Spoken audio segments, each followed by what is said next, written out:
अच्छा यहाँ पे भी। दोस्तों नमस्कार, मैं बीबी तिवारी आप सभी दोस्तों का एक एजुकेशन के इस प्लेटफॉर्म पर स्वागत, वंदन और अभिनंदन करता हूं। दोस्तों आज की क्लास में हम लोग एक स्पेशल रचना जिसमें बहुत से जो है क्रिटिकली विचार आते रहते हैं या बहुत से कंट्राडक्शन होते हैं, उस रचना के बारे में आज हम लोग देखेंगे। यह चित्रसूत्र रचना है जिसके बारे में आज हम लोग देखेंगे।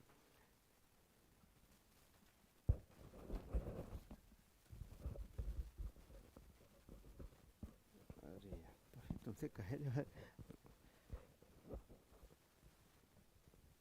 आ जाए, आम है ना ये। तो आज हम लोग अपने इस क्लास में चित्रसूत्र के बारे में देखेंगे। चित्रसूत्र एक ऐसी रचना है जो चौथी पाँचवीं शताब्दी के समय एक कला के रूप में बहुत इम्पोर्टेंट सिद्ध हुई, और इस कला के जितने भी सेगमेंट थे सब में यह सबसे स्पेशल रूप में बहुत से इसमें कंट्राडक्शन थे, बहुत ही रचनाएं थी, और यह कला के दृष्टिकोण से यह बहुत ज़्यादा उपयोगी है। आइए आज हम लोग अपने इस क्लास में चित्रसूत्र के बारे में देखते हैं। चित्रसूत्र वह रचना है जो आपको हमेशा, किस रचना के बारे में, तो हम लोग आज चित्रसूत्र के बारे में देखेंगे। चित्रसूत्र के बारे में देखेंगे। चित्रसूत्र यह एक ऐसा, यह ग्रंथ जो है, या ग्रंथ या कह सकते हैं कि एक संकलन है जिसे किया गया था। इस चित्रसूत्र का संकलन किसने किया था?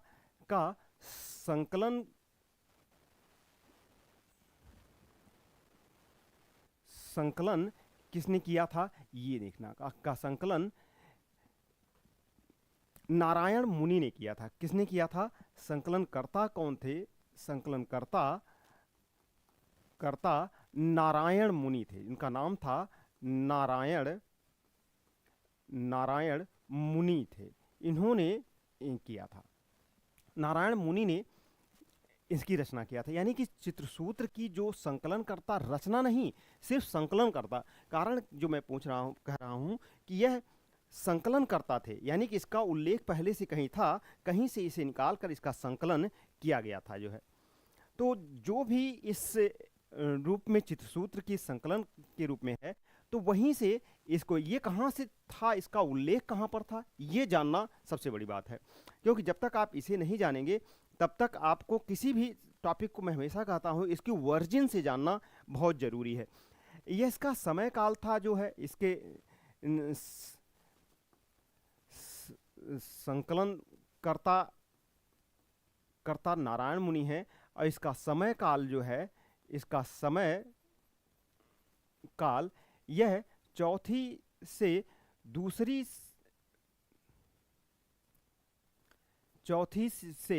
पांचवी सदी ईस्वी थी। ईस्वी इसका समय काल था जो है। इसके समय काल में, यह चौथी से पांचवी सदी ईस्वी का इसका समय काल था, और इस समय जो रचनाएं इसमें की गई थी जो है, यह गुप्त समय था। कौन सा था? यानी कि गुप्त वंश का समय था, गुप्त काल का समय था, गुप्त वंश था, और उसी समय में यह किया गया था। यह खासकर ये चित्रसूत्र जो है, यह किस पुराण से लिया गया था? तो खासकर यह है विष्णु धर्मोत्तर पुराण से, विष्णु धर्मोत्तर पुराण से इसका संकलन किया गया था। विष्णु धर्मोत्तर पुराण से इसका संकलन किया गया था, जिसमें इसी विष्णु धर्मोत्तर पुराण की रचना, इसके बारे में जान लेते हैं। क्योंकि देखिए, जब तक आप किसी वर्जिन्स को नहीं जानेंगे तब तक आपको इसका या नहीं आएगा। तो विष्णु धर्मोत्तर पुराण का संकलन जो था, इसके लेखक थे जो है, इसके लेखक जो इन्होंने रचना किया था विष्णु धर्मोत्तर पुराण के लेखक कौन थे?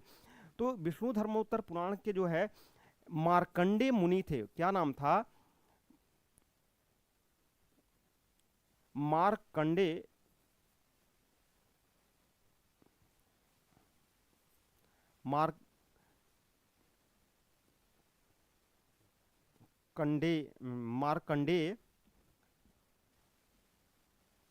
मार्कंडेय मुनि था।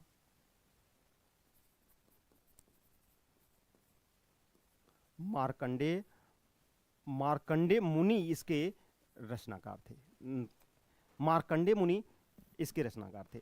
कारण क्या था मार्कंडेय मुनि के लिए कि ये जो है विष्णु धर्मोत्तर पुराण, इसी पुराण से जो है यह निकला हुआ था, यानी कि इसका भी समय काल सेम यही था। यह चित्रसूत्र इसी विष्णु धर्मोत्तर पुराण का कुछ अंश है जिसे लिया गया था। विष्णु धर्मोत्तर पुराण का कुछ अंश है जिसे लिया गया था।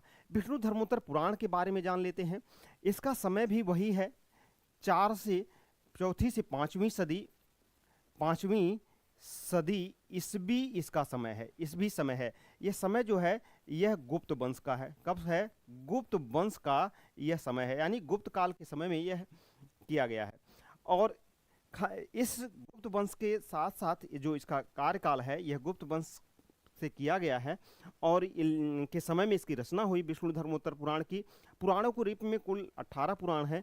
इन्हीं विष्णु धर्मोत्तर पुराण में यह चित्रसूत्र का संकलन था, यानी कि तृतीय खंड विष्णु धर्मोत्तर पुराण के तृतीय खंड के तृतीय खंड के अध्याय 35 से लेकर 43 तक इसका वर्णन किया गया था। अध्याय 35 से 43 तक के अध्यायों का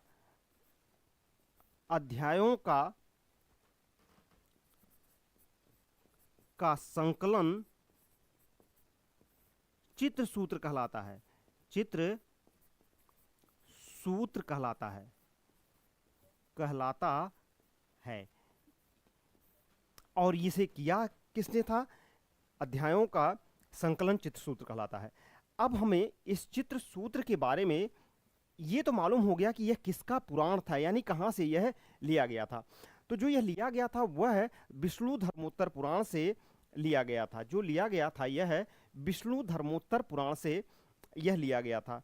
अगर ये विष्णु धर्मोत्तर पुराण से यह लिया गया जा रहा है तो इसका मतलब यह है कि इसमें कई ऐसे खंड रहे होंगे जो कि तृतीय खंड की बात कर रहा है। अगर तृतीय खंड की बात कर रहा है तो इसका मतलब यह है कि इसके और भी खंड रहे होंगे। तो वही अब देखते हैं, आज विष्णु धर्मोत्तर पुराण के इन सभी का अध्ययन करते हैं। देख लेते हैं विष्णु धर्मोत्तर पुराण।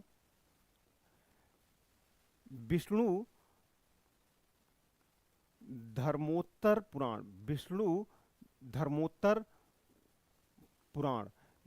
धर्मोत्तर पुराण के बारे में अध्ययन करते हैं।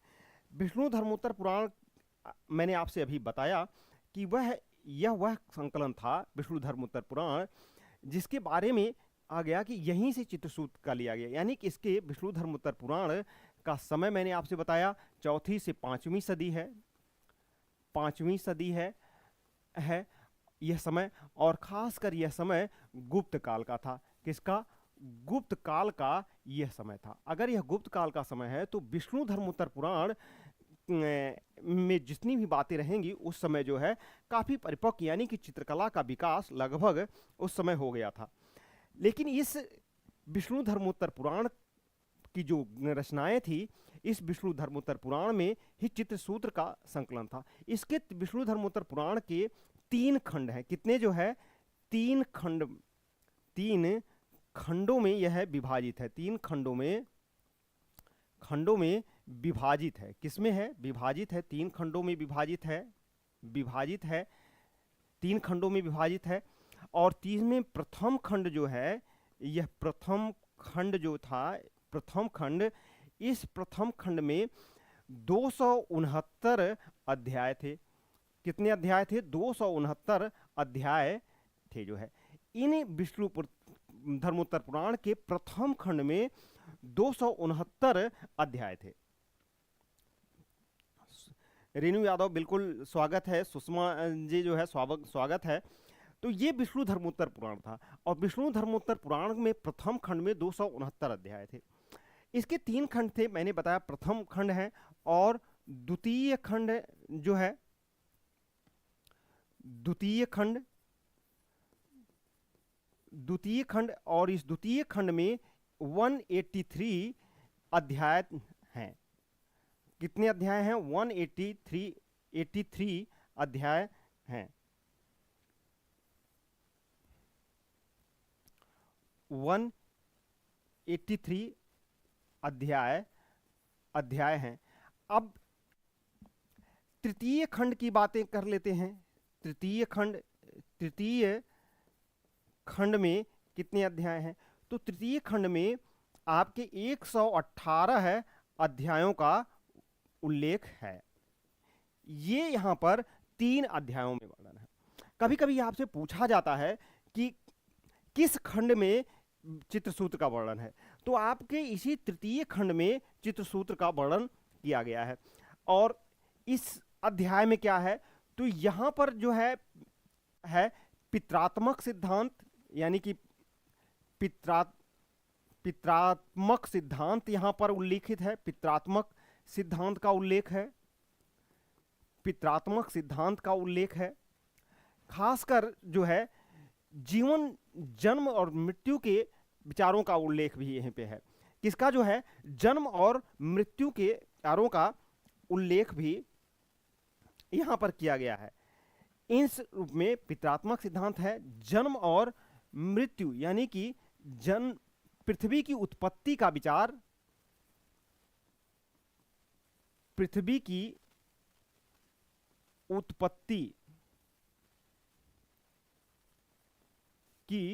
उत्पत्ति का भी विचार यहां से लिया गया।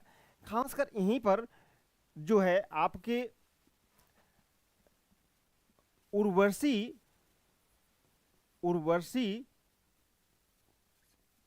और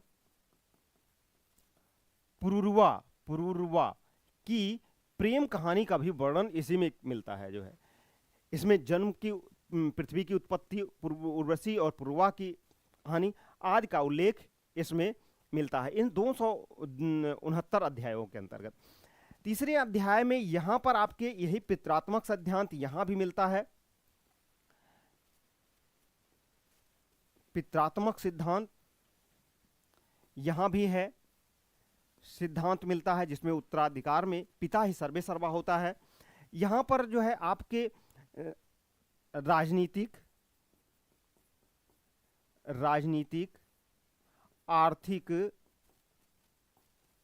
आर्थिक और जीवन संबंधी क्रियाकलापों का उल्लेख है। क्रियाकलाप का उल्लेख है। अब जीवन संबंधी जैसे आश्रम हो गए, आश्रम, पुरुषार्थ,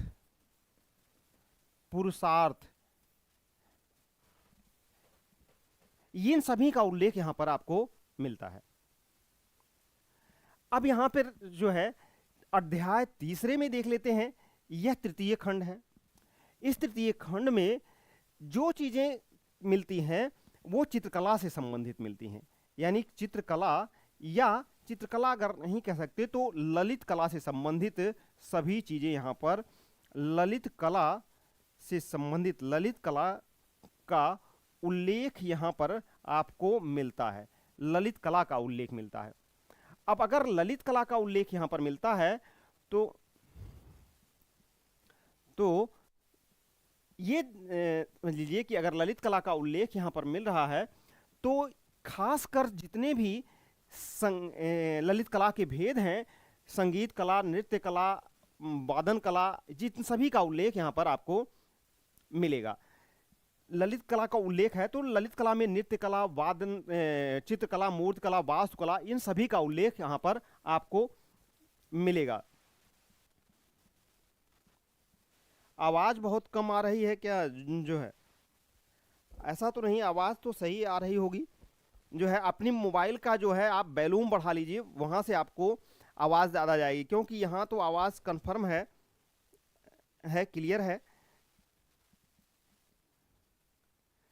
चलिए अब हम लोग देखते हैं कि यहां पर जो है ललित कला में जो है आपको चित्रकला भी मिलती है। चित्रकला, मूर्तिकला, वास्तुकला,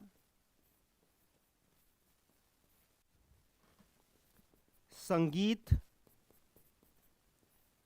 संगीत कला, काव्य कला, वादन, गायन और नृत्य कला, इन सभी का उल्लेख यहां पर मिलता है।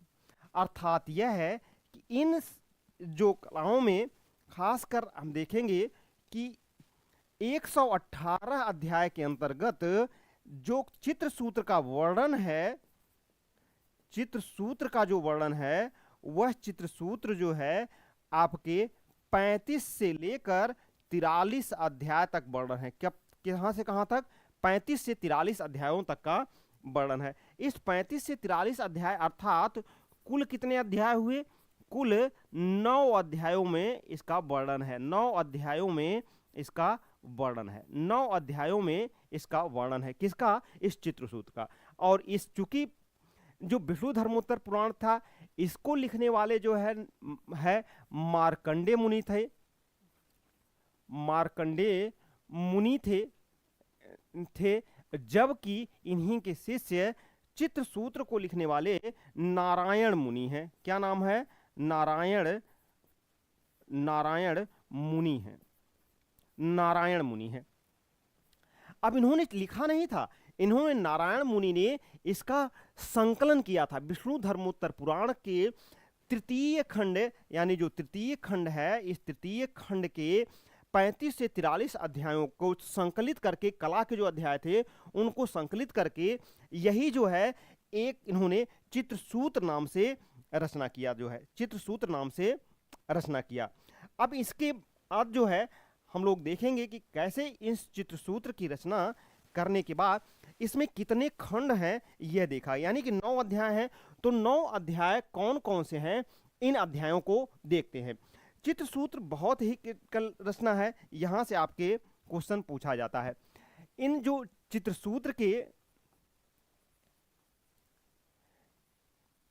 चित्रसूत्र में कितनी रचना है कि 9 अध्याय हैं। कितने अध्याय हैं? 9 अध्याय हैं। और इन 9 अध्यायों में 9 अध्याय हैं। अब इन 9 अध्यायों का वर्णन देख लेते हैं कि पहले से लेकर 9 अध्यायों में कौन कौन से विषय हैं। पहला जो है अध्याय के रूप में इन जो 9 अध्यायों हैं उसमें आयाम वर्णन है। क्या है? आयाम वर्णन है। किसका वर्णन है? आयामों का वर्णन है। आयाम क्या चीज है? आयाम वो चीज होती है जैसे 2D और 3D, लंबाई और चौड़ाई। जब इसमें गहराई का प्रयोग करते हैं तब वह 3D हो जाती है। इसी तरह से लंबाई और चौड़ाई किसी भी धरातल के 2 आयाम होते हैं और इन्हीं आयामों का वर्णन यहां पर मिलता है। आयाम वर्णन है। उसके बाद दूसरा जो वर्णन मिलता है यहां पर जो है वह है प्रमाण का वर्णन मिलता है। किसका? प्रमाण वर्णन मिलता है। प्रमाण का वर्णन मिलता है। प्रमाण वर्णन है अर्थात जब किसी चित्र की लंबाई, चौड़ाई और ऊंचाई के रूप में उसकी नाप और माप जो का वर्णन करते हैं तब वह जो है प्रमाण के रूप में मिलता है। प्रमाण वर्णन के रूप में, यानी जब किसी चित्र के आधार पर हम उसकी लंबाई, चौड़ाई या ऊंचाई का वर्णन करते हैं, उसकी माप जोप यानी कि अनुपात का वर्णन करते हैं, तब उसे प्रमाण कहते हैं। जब मैंने आपको बताया था जो है कि प्रमाण कितने हैं, तब वहां पर आपको कितने तालों में बांटा जाता है इन सभी को बताया था। यही प्रमाण में जो वर्णन किया जाता है 12 अंगुल का, यानी कि 12 अंगुल का एक ताल होता है। कितना? एक ताल होता है। 12 अंगुल का एक ताल होता है। 12 अंगुल का एक ताल की गणना यहीं पर मिलती है। सबसे पहले जो है प्रमाण के बाद जो है मान आता है। नंबर तीसरा जो है यानी कि सामान्य मान वर्णन का उल्लेख मिलता है। सामान्य मान वर्णन का उल्लेख मिलता है। मान वो चीजें हैं, बल जिसे कहते हैं, बल, जिसे सामान्य मान वर्णन को बल के रूप में जाना जाता है। किसके रूप में? बल के रूप में जाना जाता है। जब मैंने आपको कला पढ़ाया था तब वहां पर मैंने आपको यह बताया था कि कैसे सामान्य मानवर्णन के रूप में यह बल क्या है, चीजें जो है वैल्यू या बल के रूप में जो है सामान्य मानवर्णन। उसी तरह से चौथा जो वर्णन है वह आपका प्रतिमा प्रतिमा लक्षण प्रतिमा लक्षण विधान का वर्णन है। विधान यानी कि मूर्ति प्रतिमा का जो है बनाने का वर्णन का उल्लेख यहाँ पर मिलता है। प्रतिमा विज्ञान लक्षण का यहाँ पर उल्लेख मिलता है। पांचवा जो आपका मिलता है यहाँ पे क्षय और वृद्धि, क्या मिलता है? क्षय और वृद्धि का उल्लेख मिलता है। क्षय और वृद्धि का उल्लेख मिलता है। क्षय और वृद्धि, क्षय और वृद्धि क्या चीज है? जब आप परिप्रेक्ष्य देखेंगे, जब मैं आपको बताऊंगा तो उसमें दूरी और आप के रूप में कम नजदीकी और तटस्थता और दूरी, इसका वर्णन आपको क्षय और वृद्धि के रूप में मिलता है। ये आपका 5वां अध्याय है। 6वां अध्याय के रूप में हम देखते हैं कि रंग व्यतिकर रंग व्यतिकर रंग व्यतिकर का यानी रंगों का उल्लेख मिलता है। 6ठे अध्याय में रंगों का उल्लेख मिलता है। रंग व्यतिकर का प्रयोग किया थे। रंगों में वर्ण, जब मैं आपको खड़ांग पढ़ाया था तो वहां भी आपको मैंने बताया था 6 अंगों में कि वर्णिका भंग भी होता है। तो उसी तरह रंगों का विभेदीकरण जो है यहाँ पर वर्णन किया गया है, इन्हीं का वर्णन किया जाता है। 7वां जो है वह आपका अध्याय क्या है? तो इसमें जो है वर्तना का प्रयोग किया गया है। वर्तना, वर्तना को संस्कृत में वर्तना है, लेकिन इसे छाया कहते हैं। क्या कहते हैं? छाया।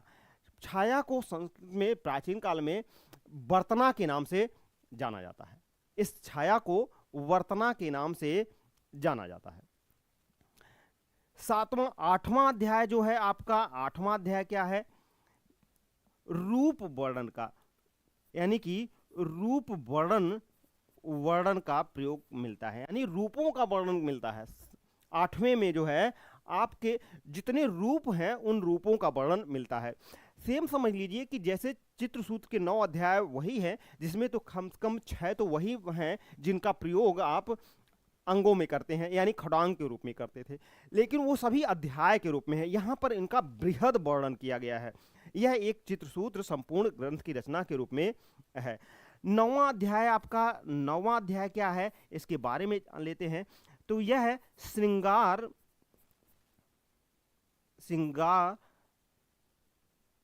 रादि भाव कथन का वर्णन होता है। यानी कि श्रृंगार, उसे लावण्य के रूप में जो सजाया जाता है उस श्रृंगारिक वर्णन किया जाता है और उसी श्रृंगार वर्णन के रूप में किया जाता है। अब यहाँ से क्वेश्चन कैसे आते हैं? टीजीटी में तो बहुत कम, एक बार एक क्वेश्चन पूछा गया है कि यह क्षय वृद्धि जो होती है, यह क्षय वृद्धि क्या है? यही क्षय वृद्धि किस अध्याय में इसका वर्णन किया गया है? आपसे पूछा जा सकता है कि जो है कितने अध्याय हैं। कुल अध्याय चित्रसूत्र के 9 अध्याय हैं। ये 9 अध्याय आपके हैं। इन्हीं 9 अध्यायों का वर्णन मैंने आपको किया है। इन्हीं 9 अध्यायों का वर्णन मैंने आपसे किया है, जो कि कभी कभी पीजीटी में तो खास कर पूछ लेता है या यूजीसी में पूछ लेता है, लेकिन रूपों में ये 6 हैं जिसमें खास सभी चीजें आयाम चाहे हो, चाहे आपके प्रमाण हो, चाहे सामान्य अनुवर्णन हो, प्रतिमा लक्षण विद्यमान हो, क्षय वृद्धि हो, रंग व्यतिकर है, वर्तना है, रूप वर्णन है, श्रृंगार आदि भाव कथन है। तो इन सभी का वर्णन आपको मिलता है। ये आपके चित्रसूत्र के 9 अध्याय हैं। चित्रसूत्र में अध्यायों के बाद गुण भी हैं। कितने जो है चित्रसूत्र के चित्र के कितने गुण हैं चित्रसूत्र में, सभी का वर्णन मिलता है। तो चित्रसूत्र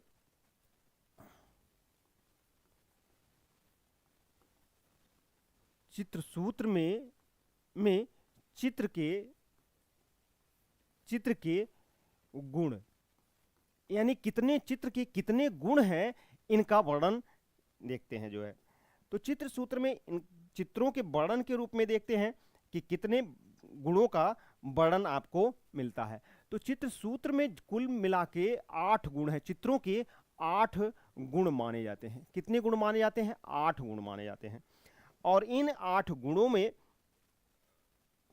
गुणों में चित्रसूत्र के 8 गुण हैं। 8 गुणों को देख लेते हैं, चित्रों के गुण। पहला जो गुण है उसे स्थान कहते हैं। क्या कहते हैं? स्थान। ये आपका पहला गुण है। चित्रसूत्र का पहला गुण क्या है? स्थान है। ये चित्रसूत्र का पहला गुण है जो कि स्थान है। स्थान के रूप में चित्रसूत्र का पहला गुण। स्थान क्या चीज है? जब आपको धरातल पढ़ाए थे, पोत को ही स्थान कहते हैं। किसको जो है? पोत जो होता है उसी को स्थान कहते हैं। अलग अलग नामों से वर्णित है। टेक्सचर है, धरातल है, स्थान है, धरातल है। ये सभी जो है क्या है? पोत है, बयन है। इन सभी का नाम जो है स्थान के नाम से होता है। जो दूसरा गुण है वह आपका दूसरा गुण है वह प्रमाण है। प्रमाण है। यह चित्रसूत्र में वर्णित गुणों का वर्णन बता रहे हैं। और यही जो है आपको चित्रसूत्र के सबसे ज्यादा इंपॉर्टेंट चीजों में है। चित्रसूत्र के कितने गुण हैं? तो चित्रसूत्र के 8 गुण हैं। 8 गुणों में पहला स्थान है, दूसरा प्रमाण है। और इन प्रमाणों के रूप में जितने भी रूप में है, मैंने आपसे बताया था कि अगर यह धरातल है यानी पोत है तो यह प्रमाण क्या है? लंबाई, चौड़ाई या माप है। क्या है? तीसरा जो गुण है वह आलंब है। क्या है? आलंब। तीसरा गुण है आलंब। और चौथा गुण क्या है? वह है भूलंब। भूलंब है। आलंब और भूलंब, ये चार गुण हैं। आलंब और भूलंब जो है प्रमाण के रूप में, भूलंब आलंब नहीं कर सकते हैं, जो है इसे भूलंब कर लीजिए। भूलंब, भूलंब। चौथा गुण है वह मधुरम है। क्या है? मधुरम। मधुरम, यह चौथा गुण है। चित्रसूत्र के 4 गुणों में ये चारों गुण हैं जो है। और इन्हीं 4 गुणों के रूप में हम लोग, मधुरम है। 5वां जो गुण है वह आपका स्थान, प्रमाण, भूलंब, मधुरम, मधुरम, विभक्ता। 5वां जो गुण है वह है विभक्ता है। विभक्ता यानी कि विभाजन है। छठा गुण जो है विभक्ता के बाद जो है वह सादृश्य है। सादृश्य है। सादृश्य मैंने आपसे बताया था, अभी कल मैंने प्रमाण खड़ांग पढ़ाया है। तो खड़ांग में जितने भी थे उन सभी को मैंने आपसे बताया था कि कितने जो है सादृश्य के सभी जो है कैसे किस प्रकृति के गुणों में यानी प्रकृति के तत्वों से कैसे जो है सादृश्य बनाया जाता है, उन सभी को मैंने कल जो है लिस्ट बाई जो है वहाँ पर बताया था। क्लास में भी उसको बताया, वहाँ से आप देख सकते हैं। खासकर 7वां गुण जो है वह है आपका क्षय है। क्षय है। और 8वां गुण क्या है? वह वृद्धि है। ये आपके 8 गुण हैं जो चित्रसूत्र के गुणों में वर्णित किए गए हैं। स्थान है। स्थान को आप जानते ही हैं, धरातल कहते हैं। प्रमाण को लंबाई चौड़ाई कहते हैं। भूलंब जो है पृथ्वी से उसकी ऊंचाई कितनी है, इसे जो है कहते हैं, जिसे हम प्रमाण में जब 3D कहते हैं तभी प्रयोग करते हैं। मधुरम क्या है? लावण्य है। विभक्ता क्या है? विभाजन है, रूप भेद है। सादृश्य आप जान ही रहे हैं कि जो है प्रकृति के जो उपलब्ध सादृश्यता है उसी से समानता को व्यक्त करना। क्षय और वृद्धि क्या है? आप परिप्रेक्ष्य में जब पढ़ेंगे तब वहाँ पर इसके घटाव और उसके बढ़ाव को यानी कि क्षय वृद्धि परिप्रेक्ष्य के रूप में दूरी और निकटता को क्षय और वृद्धि कहा जाता है। तो ये जो है चित्रसूत्र में वर्णित 8 गुणों का, 8 गुण है, इन 8 गुणों का वर्णन था जो है। अब हम लोग देखते हैं कि कैसे चित्रसूत्र में चित्रों के भेद कितने हैं, यानी कि चित्रसूत्र में भेद, चित्र के कितने भेद बताए गए हैं। चित्र के भेद, यह कितने प्रकार के हैं? चित्र के भेद यह 4 प्रकार के हैं।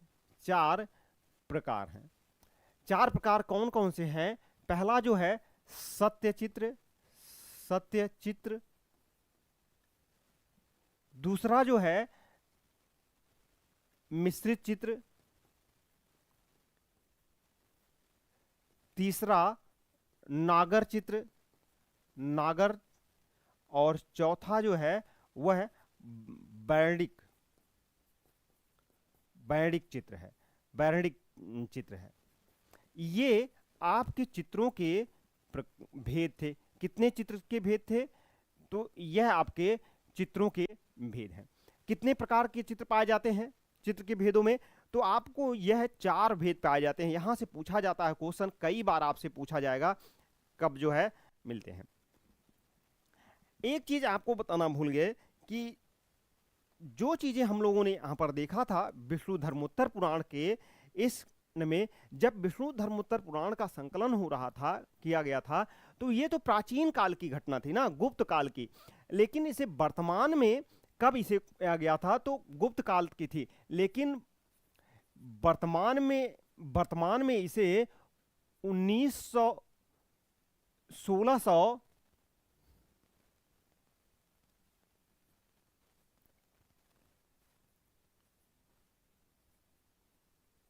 वर्तमान में 1650 ईस्वी में इसे खोजा गया था। यानी कि इसका पुनः जो है खोज कर इसे शास्त्रीय दर्जा दिया गया था। कब जो है 1650 ईस्वी में इसे शास्त्रीय दर्जा दिया गया, जो है इसे शास्त्रीय दर्जा दिया गया था।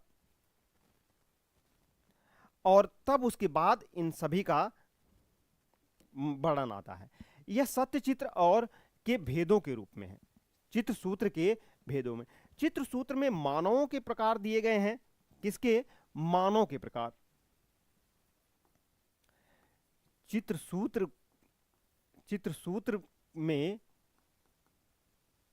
मानव के प्रकार, मानव के प्रकार, मानव के प्रकार और पुरुषों के प्रकार, ये दोनों चीजें हैं। मानव के प्रकार देख लेते हैं। मानव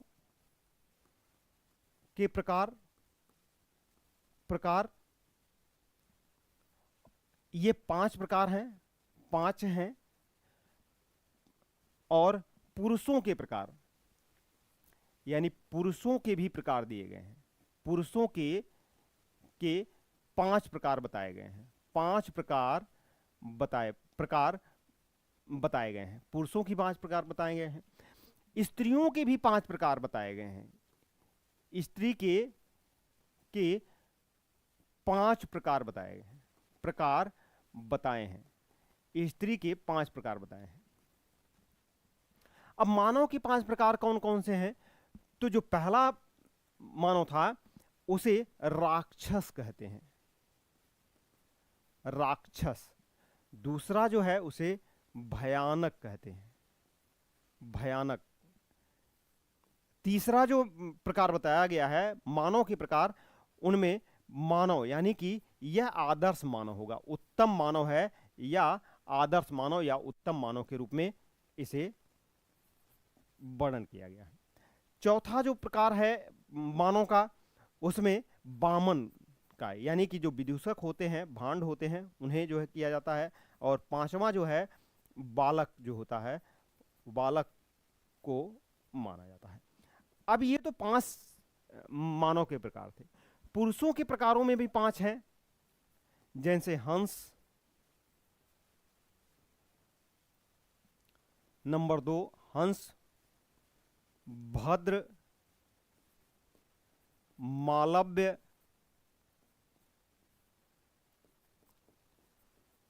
रूचक, और 5वां सशक। ये पुरुषों के प्रकार हैं। उसी तरह से स्त्रियों के भी 5 प्रकार हैं। पहला हंसनी, पद्मिनी, मालवनी,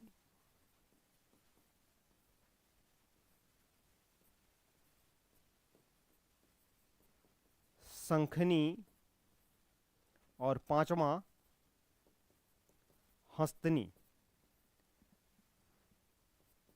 हंसनी, हंसनी, पद्मनी, मालवनी, शंखनी और हंसनी, ये महिलाओं की भी प्रकार है। रंगों के भी 5 प्रकार बताए गए हैं। किसके जो है, रंगों के भी 5 प्रकार बताए गए हैं। रंगों के भी 5 प्रकार बताए गए हैं।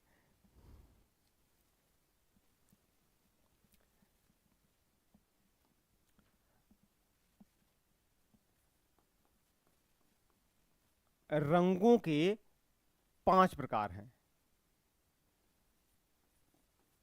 5 प्रकार कौन कौन से रंगों के 5 प्रकार हैं? तो पहला लाल, पीला, तीसरा नीला, चौथा सफेद और पांचवा काला। केस के 5 प्रकार बताए गए हैं। केस, केस 5 प्रकार के हैं।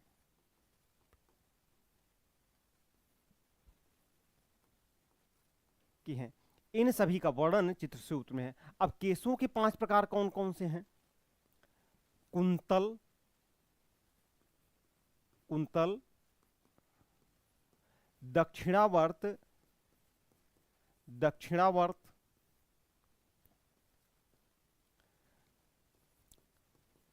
तरंगधारा, जटासर और पांचवा जो है वह है वारिधारा, वारिधारा। इन सभी का वर्णन किया गया है। उसी तरह से नेत्रों के भी 5 प्रकार बताए गए हैं। नेत्र के 5 प्रकार बताए गए हैं। इन नेत्रों में पहला जो है वह है चापाकार नेत्र, दूसरा जो है मत्स्योदर, मत्स्योदर नेत्र,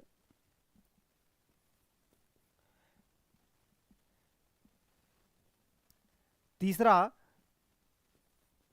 उत्पल पत्र नेत्र, चौथा जो है पदम पत्र नेत्र, पदम पत्र, पत्र नेत्र, और पांचवा जो है ससाकृति नेत्र, ससाकृति कृति नेत्र। इन सभी में जैसे यह क्या है, ये नेत्र जो है यह भोग विलास के होते हैं, यानी कि जो है नेत्र होते हैं। ससासिक यह है छलने वाले नेत्र होते हैं, छलने वाले नेत्र। पद्म पत्र यह जो है भयक्रांत होते हैं, भयक्रांत नेत्र, भयक्रांत नेत्र होते हैं पद्म पत्र, रोने वाले। यह उत्पल नेत्र होते हैं, जिसमें खासकर जो है इन नेत्रों में जो उत्पल नेत्र होते हैं, ये नेत्रों में के अरों में खासकर जो इनका उत्पल नेत्र होते हैं, इन नेत्रों में जो है आपके सामान्य रूप का वर्णन किया जाता है। सामान्य रूप का वर्णन किया, यानी कि सामान्य नेत्र होते हैं, सामान्य नेत्र होते हैं, सामान्य नेत्र जो सभी के लगभग होते हैं, सामान्य नेत्र होते हैं, कोई बहुत इसमें। हाँ, मत्स्योदर यह राजा, राजा या रानी या अन्य के नेत्र ऐसे होते हैं मत्स्योदर। चापाकार जो नेत्र होते हैं यह बिलासी नेत्र होते हैं। बिलासी जो कहते हैं ना कि परवल की तरह नेत्र होते हैं, इनका वर्णन उसमें आता है जो है। तो ये आपके प्रकार थे जो है, जिसमें खासकर अन्य उपों में जो है रसों का जो उल्लेख मिलता है। देख लेते हैं कि रस, रसों के प्रकार, के प्रकार, रसों के प्रकार में 9 प्रकार बताए गए हैं, 9 प्रकार के रस बताए गए हैं, जिसमें भावों के रूप में जो है, मैंने आपसे बताया था कि भाव कितने हैं। भाव जो है वह कुल भाव जो वर्णित है वह 49, जैसा कि भरत मुनि ने बताया था, यहाँ भी वर्णन है। और उनमें संचारी भाव कितने होते हैं भाव, तो यह 33 रूप में होते हैं। अस्थाई भाव यह कितने होते हैं, यह 8 होते हैं। और सात्विक भाव यह कितने होते हैं भाव, यह कितने होते, तो यह भी 8 होते हैं। और कुल अस्थाई भावों की संख्या जो है, यहां पर जो दिए 9 रस दिए गए हैं, तो कुल अस्थाई भावों की संख्या, अस्थाई भाव यहां पर भी 9 होंगे, अस्थाई भाव 9 है। लेकिन यह जो दिया गया था इनका वर्णन भी अमर किया जाता है। खासकर जो है भावों को जो है रूप में विभाजित किया, तो भाव जो है वह 2 रूपों में है। एक तो संचारी भाव के अलावा, इन रूपों के अलावा भावों का भी किया गया है, जिसमें विभाव, भाव के 2 भेद हैं, एक विभाव है, एक अनुभाव है। विभाव और अनुभाव, विभाव और अनुभाव। विभाव के 2 भेद हैं, इसमें आलंबन और दूसरा उद्दीपन, इसके 2 भेद हैं। अनुभाव के जो है 3 भेद हैं। पहला सात्विक, नंबर दूसरा मानसिक, और तीसरा कायिक, ये इन भेद हैं। ये रसों के 9 प्रकार हैं। और रस कौन कौन से हैं, यह मैंने आपसे बताया था कि कौन कौन से, कितने रस हैं, कितने रसों की संख्या कितनी है, तो वो मैंने आपको बताया था कि कितने रस हैं। इन रसों के बारे में मैंने आपसे बताया था। रसों को कितने रस हैं, रस के प्रकारों को मैंने बताया था। श्रृंगार रस है,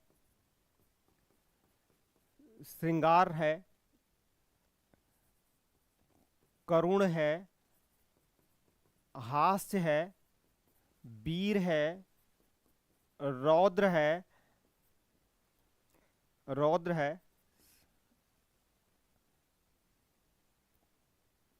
भयानक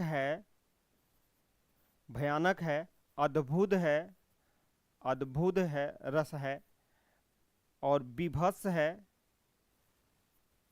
विभत्स रस है, जुगुप्सा या घृणा, और शांत रस है। ये आपके 1 2 3 4 5 6 7 8 और 9, ये 9 रसों को बताया गया। इनके अस्थाई भाव भी 9 हैं, वहां देख ले। खासकर जो है जितने भी रूप में है, चित्र सूत्र से आपको पूछे जाते हैं, और चित्र सूत्र का अंग्रेजी अनुवाद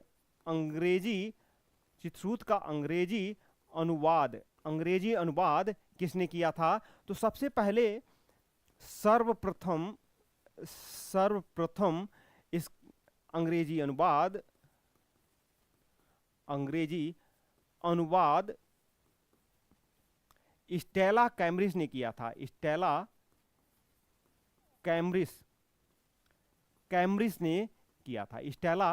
कैम्ब्रिज ने सर्वप्रथम इसका अंग्रेजी में अनुवाद किया था। किस भाषा में? अंग्रेजी में अनुवाद किया था। उसके बाद स्टेला कैम्ब्रिज के बाद जो है डॉक्टर आनंद कुमार